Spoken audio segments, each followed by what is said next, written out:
The morning of the royal wedding, the bells of St. Aldwyn's rang across Penderrow for an hour before anyone in the chapel had taken their seats, and Romilda stood at the foot of the long aisle in a gown the color of new cream and did not move. She was 24 years old, slight, no taller than the shoulder of the man who waited for her at the altar rail, and she held herself very straight, because straightness was the last thing the world had left her, that no one could take. The chapel was full of people who had never spoken her name without a small softening of contempt around the mouth. To the court of Estmere she was the companion who had been raised too high, the steward's orphan who had married above her station by a sovereign's whim, the plain young woman with quiet hands whom the king had chosen for reasons no one could quite explain, and several had tried hard to undo. At the rail, King Aubric stood in a fitted coat of deep blue, his fair head bowed a little, his profile composed and unreadable. She had been told to walk toward him. She had been told a great many things that season, and she had obeyed almost all of them, because obedience had become a kind of armor, and because the alternative was a poorhouse, in a county where no one would have asked her name. Then the man standing at the king's right shoulder turned his head. He was tall and dark, and stood the way soldiers stand when they have learned to hold a wound without showing it. And the light through the high east window fell across one side of his face, and Romilda saw him fully for the first time in 3 years. The bouquet of late roses slid from her gloved fingers. The flagstones came up.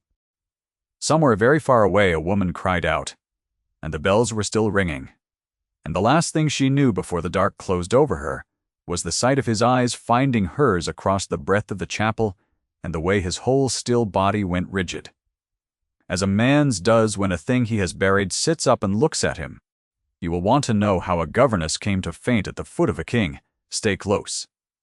The why of it is older than this wedding, and it began on a road 3 winters gone. 3 years before that morning, Romilda Renfield had not been anyone's bride.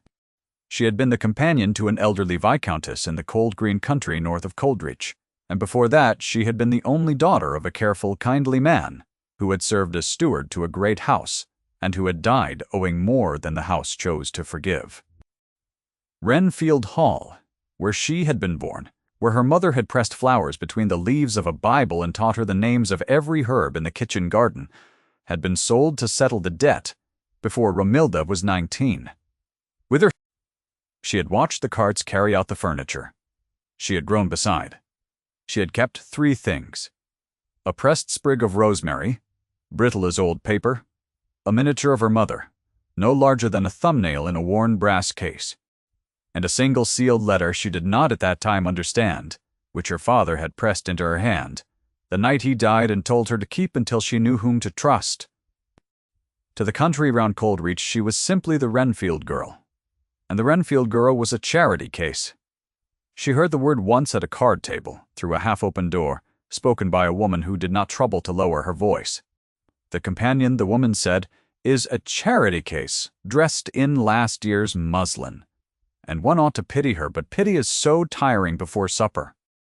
Romilda had stood very still in the passage with a tray of glasses in her hands and had not let a single glass tremble. It was in that country, in the 3rd winter of her service, that she met Gareth Hallway. He came to the Viscountess's house as a guest, a younger son lately commissioned into a cavalry regiment, on leave before his unit sailed for the long war abroad. He had a way of standing apart from the noise of a room, jaw set like something carved out of darker stone than the rest, eyes the gray of a river under cloud. The other guests found him cold. Romilda, who had learned to read the small mutinies of the body because she had spent 6 years suppressing her own, saw something else. She saw a man who held himself still because he did not trust what he might do if he let himself move.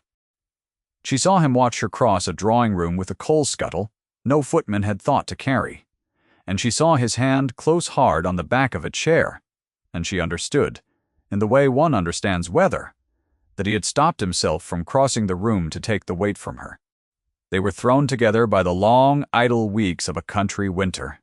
He found her in the library, where she went to be alone with books that belonged to other people. He did not make speeches. He asked her what she was reading, and when she told him, He sat down across the cold hearth and argued with her about it, gravely and at length, as though her opinion were a thing that could change the shape of a question. No one had argued with Romilda Renfield as an equal since her father died. She had forgotten that her own mind made a sound when it was permitted to speak. By the turning of the year she knew the particular set of his shoulders against any other man's in a crowded hall. By February he had told her, once, in the low, even voice he used for the things that cost him most, that when he came back from the war, he meant to ask her a question, and that he would have no right to ask it until he could offer her a name and a roof and a life that did not depend on another woman's charity. He did not touch her. He stood a careful arm's length away in the doorway of the library, with the candle guttering between them, and he said it plainly, and she understood that this restraint was itself a kind of vow. What she did not yet know was that another woman in that house had decided the same man for herself, and had decided it years before, and had the resources to do something about it.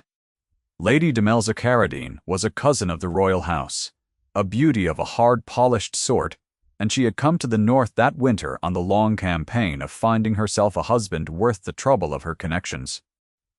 She had marked Gareth Hulway at the first dinner.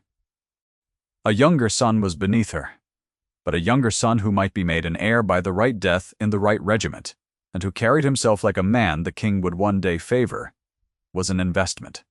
She watched him watch the companion. She did not raise her voice. Lady Demelza never raised her voice. She simply began quietly and with great patience to take the board apart. The first Romilda knew of it was the letter that did not come. Gareth's regiment sailed in the spring. He had promised to write, and he was a man who kept the small promises as fiercely as the large ones, and through the wet green of that spring, no letter came. She told herself the post was slow, that ships were lost, that a soldier had 1,000 calls upon his hours. She did not tell herself the thing she feared. Then at midsummer, the Viscountess received a guest who had been at the War Office, and the guest spoke at dinner of the engagement at a river crossing, whose name Romilda would carry the rest of her life, and of the cavalry officer who had gone into the water under fire, and had not come out, and of how his commission had passed to a cousin of the crown. Lady Demelza, seated 3 places down the board, said how very sad it was and asked for the salt. Romilda did not faint that night. She had not yet learned that grief could take the legs out from under a body the way it had at the altar. She went up to her cold, narrow room, and she sat on the edge of the bed until the candle burned out, and in the dark she took the brass miniature of her mother in her 2 hands and held it until the metal grew warm, and she did not weep where anyone could hear, because weeping where anyone could hear was a luxury that belonged to women with homes.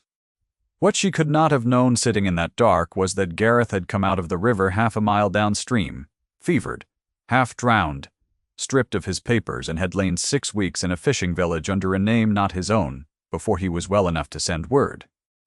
The word he sent never reached the north. Lady Demelza had seen to the matter of letters with the thoroughness she brought to everything. A coin, to a clerk at the receiving office. A second coin, larger, to a man who handled the foreign post. She had not killed him. She had done something she considered cleverer and far more respectable. She had simply made certain that to one particular young woman in one particular cold house, he stayed dead. Here is a thing worth pausing on, if you have ever waited for word that did not come. The cruelty that ruins a life is rarely loud. It wears good gloves and asks for the salt. Now let me return you to the road. The Viscountess died the following autumn, and her heir had no use for a companion. Romilda was 23, without a character that any grand house wanted, with a brass miniature, and a dried sprig of her mother's herbs, and a sealed letter she still had not opened, and she walked the 11 miles into Coldreach with her box on a carter's wagon, and no notion of where she would sleep beyond a fortnight. She took the only work she could find. She became a governess, and then, when the family she served fell on their own hard times, a paid companion again, and the years pressed her thinner and quieter, and taught her to make herself useful in any room and invisible in all of them. It was the sealed letter that changed everything in the end. And it changed everything because she finally opened it.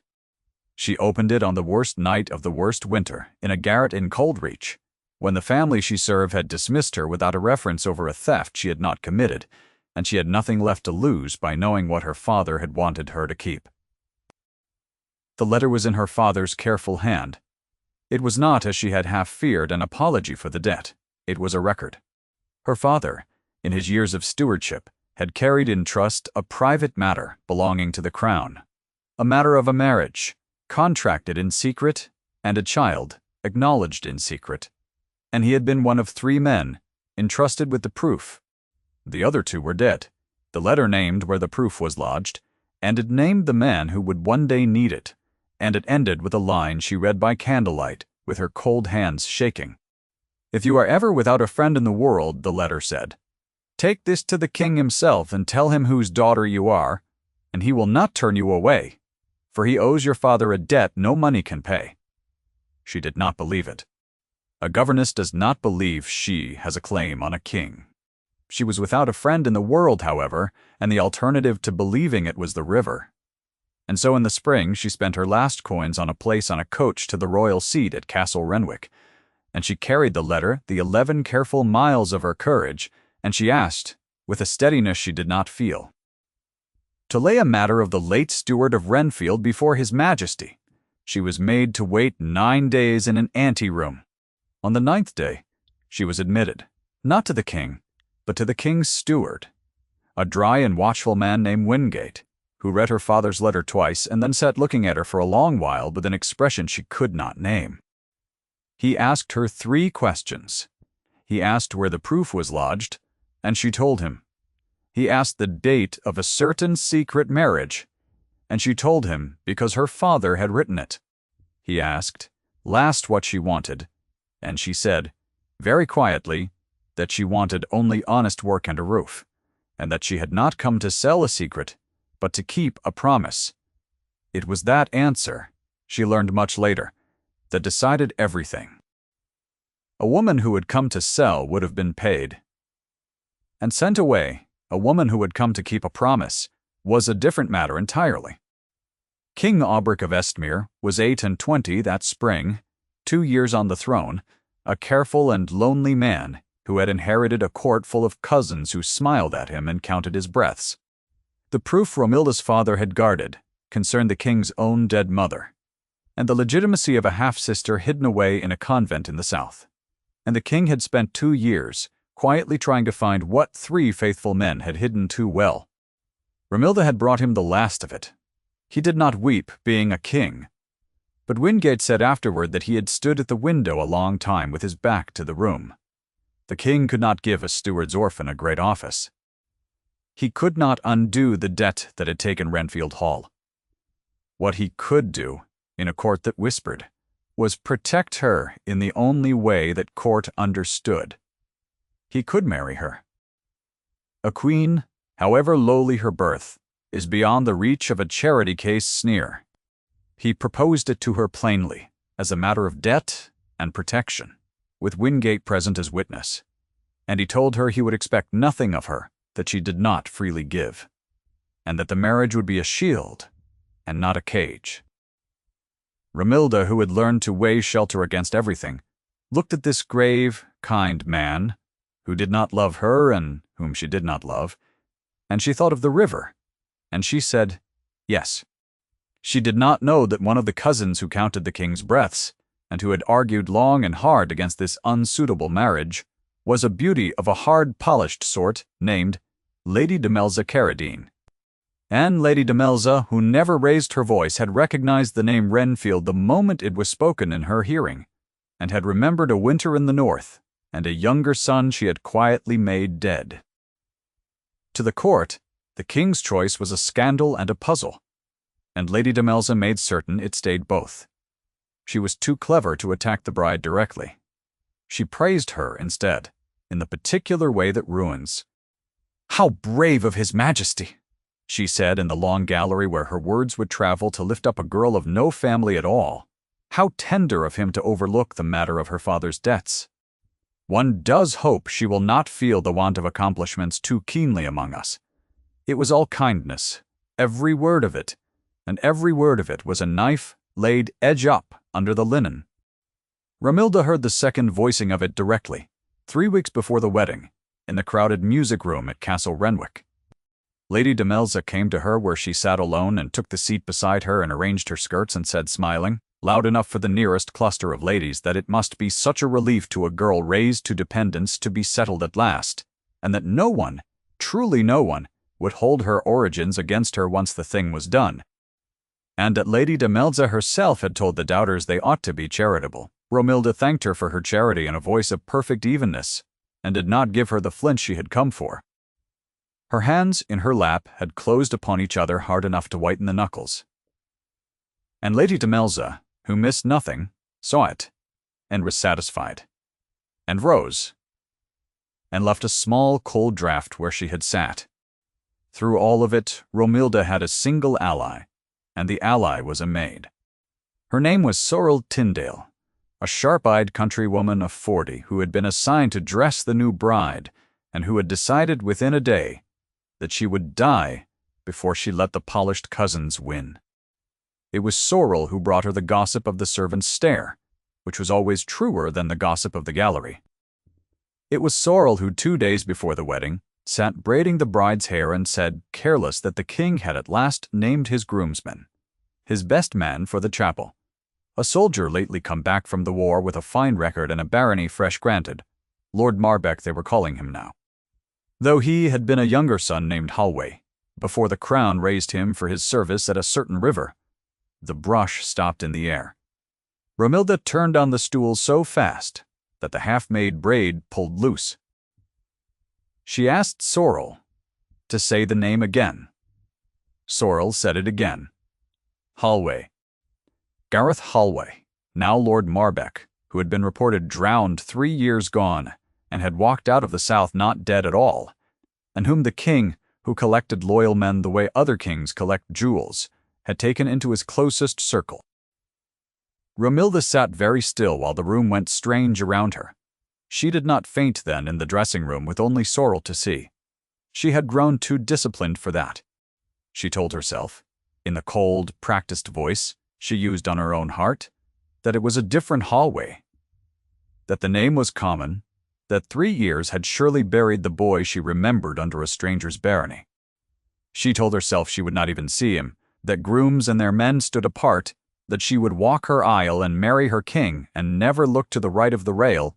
She believed none of it. And she said nothing to Sorrel or to anyone, because she did not know what she could say.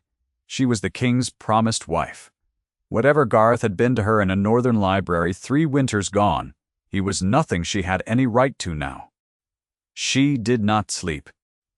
She lay in the great cold bed that was to be a queen's, and she took out the brass miniature and the brittle sprig of rosemary, and she held them in the dark as she had held them on the night she first believed him dead. And she understood that the worst thing was not that he had died. The worst thing was that he had not, and that for 3 years no word of him had crossed the long miles to her, and that someone, somewhere, in good gloves, had made certain of it. She did not yet know who. She had begun to wonder. And the man at the rail, on the morning the bells rang for an hour, had spent his own 3 years in a country with no name for what had been done to him. Gareth had come out of the river, sent his word, received no answer, written again, received no answer, and concluded at last the only thing a proud, grieving man could conclude, that the companion in the cold northern house had thought better of a younger son with no fortune the moment he was out of her sight. He had folded the wound away and let the war make him useful, and he had let the crown make him a baron, and he had come home with carved stone for a face and stayed exactly the careful distance from every drawing-room that he had once stayed from a library doorway. When the king, his sovereign, had asked him to stand as best man at a wedding to a young woman of no family, raised companion, lately come to court out of the cold north with a name out of his own buried past, he had told himself it could not be the same woman. The world was full of cold northern houses. He had walked into the chapel of St. Aldwyn's believing it could not be her, and the great doors had opened, and a slight straight figure in cream had started up the aisle, and he had known the set of her shoulders before he could see her face, the way one knows weather, the way one knows the one thing one has spent 3 years refusing to know. So when she fell, he was already moving. The whole chapel saw the king's best man break the careful stillness of a baron and cross the chancel and reach her before the king himself, and go down on one knee on the flagstones and stop his hand a bare inch from her face as though he had no right to touch her, which by every law of that morning he had not. Wingate the steward got there next, and called for air, and the doors flung wide. And in the crush and the cry of it, only one person in the chapel was not looking at the fallen bride at all. Lady Demelza, in the second pew, in violet silk and the family diamonds, was looking at the dark soldier on his knee, and her painted face had gone the color of the candle wax, because she had just understood that a man she had buried with 2 coins and a quiet word was kneeling in the king's own chapel with his hand an inch from the face of the woman she had buried him away from. It would be a comfort to say that everything came right of itself, that love walked in, and the wicked were undone by their own astonishment. It did not happen so. It happened because a quiet woman, who had spent 6 years learning to keep a glass from trembling on a tray, now had a king's protection, a maid's loyalty, and one sealed truth she had carried 11 careful miles. She did not faint a second time. What she did instead, she did with her eyes open. They carried Romilda to an antechamber and the wedding was suspended, and when she opened her eyes the first face above her was the king's, grave and concerned, and the second, a careful distance behind his shoulder, was Gareth's, white and terrible and silent. She looked from the one to the other, and she understood in a heartbeat the whole shape of the trap she stood in. To say nothing was to marry one good man while the other watched, and to carry the lie of his death unexamined to the end of her days. To say everything was to insult her sovereign and benefactor before his whole court, and to risk being thought a hysteric, a fortune-hunting governess who had fainted at the sight of a baron to make herself interesting. There was no safe road. She had stopped expecting safe roads a long time ago. She asked, first, for the king alone. The court would have it that the bride begged a private word of her groom, and the court was scandalized, and the king granted it, because he was a man who had married a woman for keeping a promise, and had not forgotten why. When the room was cleared but for Wingate, Romilda sat up against the cushions, and in a voice that shook only at the first word, she told King Albric the truth. All of it. The northern winter, the younger son, the question he had meant to ask when he came home, the letter that never came, the dinner at which he had learned he was drowned, the 3 years she had believed it. She did not weep, and she did not plead. She laid it out the way her father would have laid out an account, item by item, owing what was owed. The king heard her to the end. Then he was silent for a long while, and when he spoke, he asked the only question that mattered to a careful man. He asked whether she had known, when she accepted his protection, that Lord Marbeck and her drowned soldier were the same man.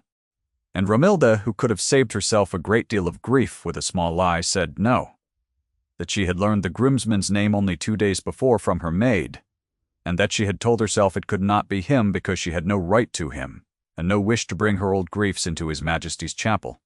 It was the truth, and the king knew truth when he heard it.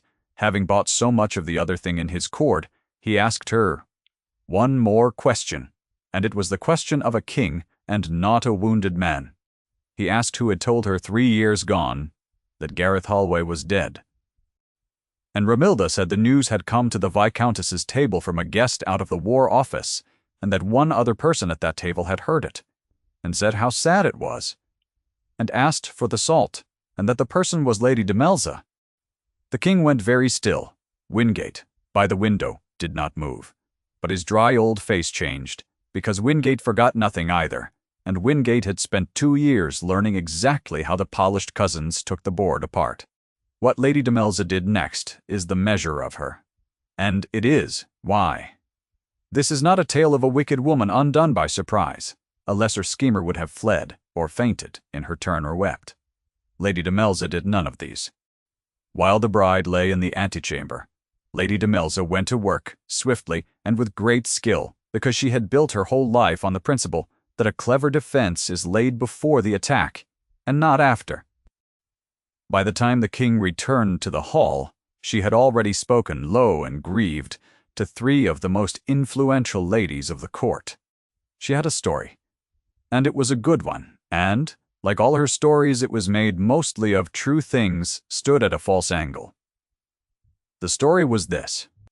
The bride was a fortune-hunting governess of bad blood, the daughter of a steward who had died a thief, and she had fainted at the altar, not from any old love, but from the strain of a deception about to be exposed.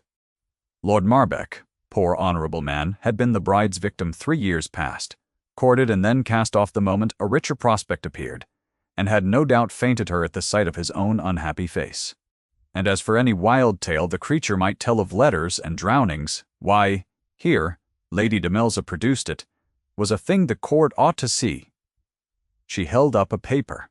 It was a betrothal contract, drawn in proper form, dated 4 years gone, between one Gareth Hallway, younger son, and one Romilda Renfield, spinster of no fortune, signed and witnessed, and broken, Lady de Melza said sorrowfully, by the lady when she found a better road. She had had it forged in 2 days. It was very good work. It would have ended Romilda utterly, because it made her not a wronged woman, but a faithless one, and the court was hungry to believe exactly that of a steward's orphan who had presumed to a crown. She had built her defense on a single sound calculation, the same one she had made 3 winters before. She believed that whatever proof had once existed of the truth had died on a battlefield, or in a flooded river, or in the silence of 3 obedient years. She believed there was nothing on the earth to set against her good forged paper but the word of a fainting governess and the wounded memory of a baron too proud to claim a woman who had cast him off. She had counted every breath in the room. She had only failed to count the one thing she had never been able to imagine, which was that the steward's orphan had been keeping things. For Romilda, rising from the cushions and walking back into that hall, on the king's own arm with Sorrel Tyndale a pace behind her, carrying a small worn box, had not come empty-handed. She had had 2 days since her maid first spoke the name, and she had not spent them weeping. And she had spent the last of them, the night before her wedding, going through the only inheritance her father had left her that the debt collectors could not seize, which was paper.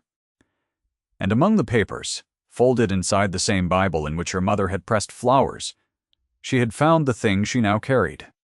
When Lady de Melza laid down her forged contract before the assembled court and the returned king, and the whispering rose like water, Romilda did not raise her voice to fight it. She had learned long ago that raising one's voice in that country was how a woman lost.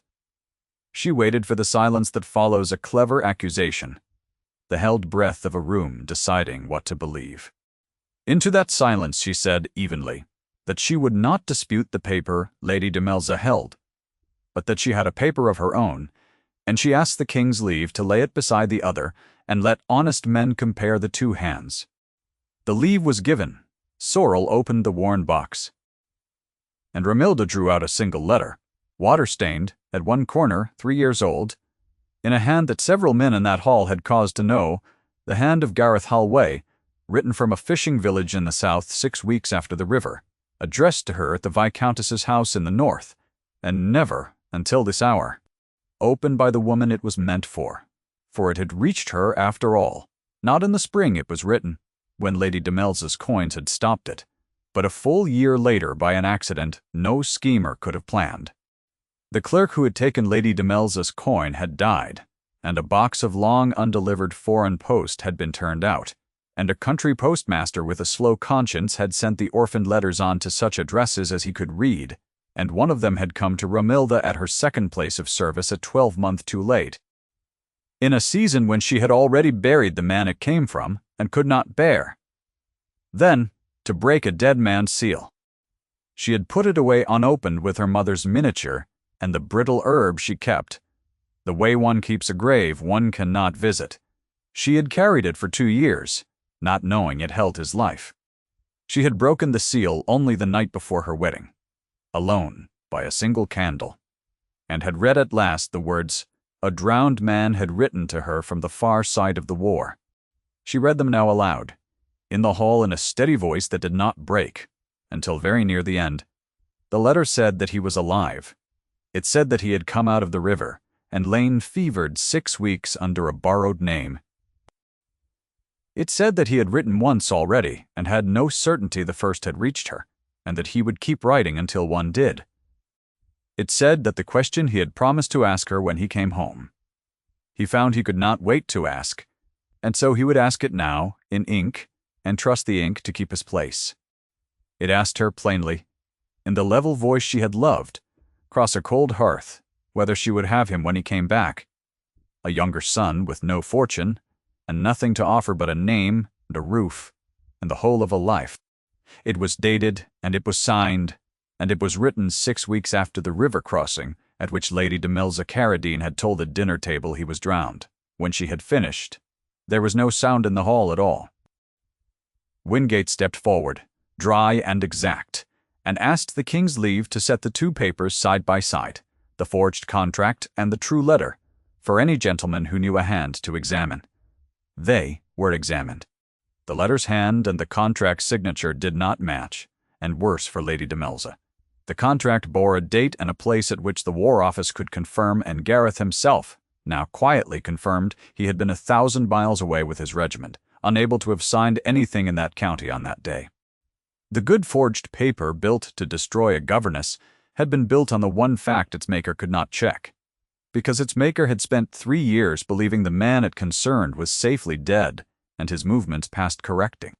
It was Gareth who spoke then, and he spoke as the niche of a king's court permits a baron to speak, which is to say briefly and only once and to the purpose.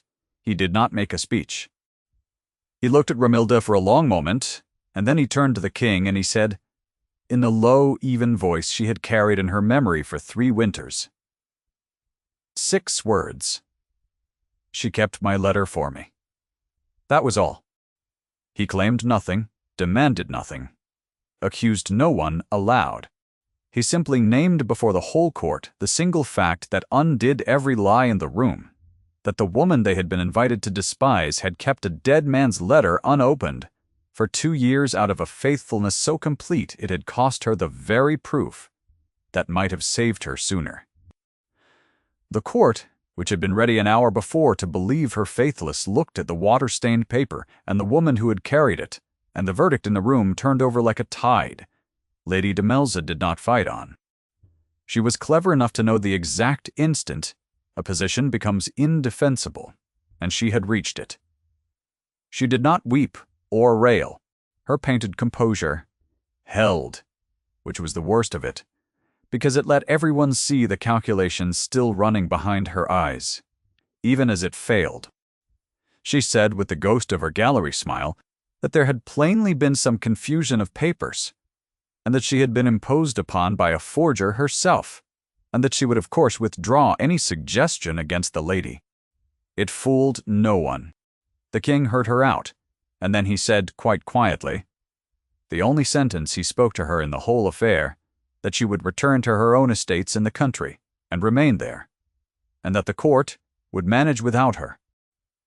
It was not the block, and it was not ruin. It was exile, plain and bounded and permanent. The polished cousin sent back to the country house she had spent her life escaping, to grow old among the neighbors she had always despised, her diamonds intact and her usefulness gone. For a woman whose whole religion had been the court, it was the precise punishment her overreach had earned, and not 1 degree past it. She curtsied to her king with perfect form, and she went, and the great hall let her go in a silence more terrible than any jeer.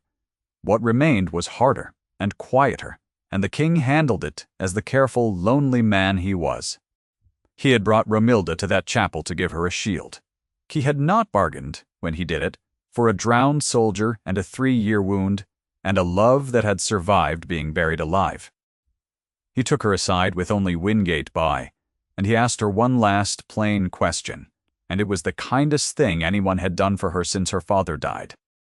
He asked whether, knowing now that the man she had loved was alive and free, and standing in his chapel, she still wished to be Queen of Estmere.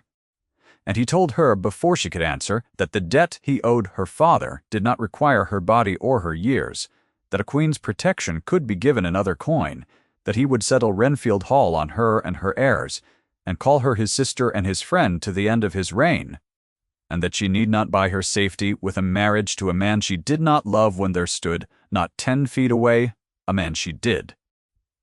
Romilda wept then, at last, where people could see, because she was at last among people who would not use her tears against her.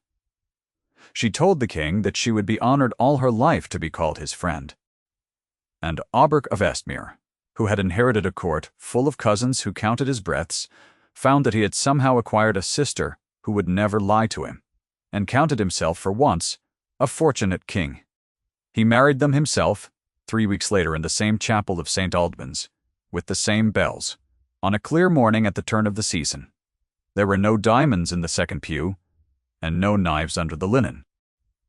Sorrel Tyndale stood up with the bride, and wept without shame through the whole of it. The king gave Romilda away with his own hand, and at the rail Gareth, who had crossed a chancel for her once when he had no right to, took her 2 hands in his at last and held them, as though they were the only solid thing in a flooded world, and said her given name aloud in the level voice that had argued with her across a cold hearth a lifetime ago. "Romilda," he said, "only that." It was the first time he had spoken her name since the river, and she heard in it every letter he had written, and every one she had carried, and she answered him, and the bells rang out over Pendarrow for the second time that season, and this time the bride did not fall. They went north afterward, to Renfield Hall, which the king had bought back from the men who had taken it, and settled on her free and clear debt, and shame alike struck off the rolls forever. The carts that had once carried the furniture out, now carried it home. Romilda walked through the rooms of her girlhood with her husband's hand at the small of her back and in the kitchen garden gone to weed and bramble in the years of strangers. She knelt in her traveling gown and put her bare hand into the cold earth and found, under the wreck of a season, the woody root of her mother's rosemary, alive, stubborn. Returning, she kept 3 things still, in a drawer by the bed in the room that had been her mother's: the brass miniature, no larger than a thumbnail, the water-stained letter that a drowned man had written, and a faithful woman had carried 2 years unopened, and the sprig of rosemary, the brittle old one pressed flat as paper, lying now beside a fresh green one, cut that first morning from the living root in the garden. The old grief and the new life, kept in the same small, dark drawer, because she had learned that a heart, with room for one, must keep room for the other. If Romilda's 3 quiet years moved you, stay a moment with her in that garden before you go, with the cold, good earth under her hand, and the bells gone silent, and the man she had buried alive standing in the doorway watching her, alive, and hers, and home. She had been called a charity case at a card table once through a half-open door, by a woman who did not trouble to lower her voice. She had kept a glass from trembling on a tray. She had carried a dead man's letter 11 careful miles, and 2 long years, and laid it down at last before a king, and the world that had decided what she was had been made in one held breath hour, to decide again. The justice of that hall had been slow. It had not been blind. And in the end it was not the crown that saved her, nor luck, nor the kindness of great men, but the simple, stubborn fact that she had kept faith with the truth long after the truth could do her any good, and that someone, at last, in a chapel full of people who had never spoken her name kindly, had crossed a room to say it as though it were the only name worth saying. The rosemary came back every spring after that. She never once let it die.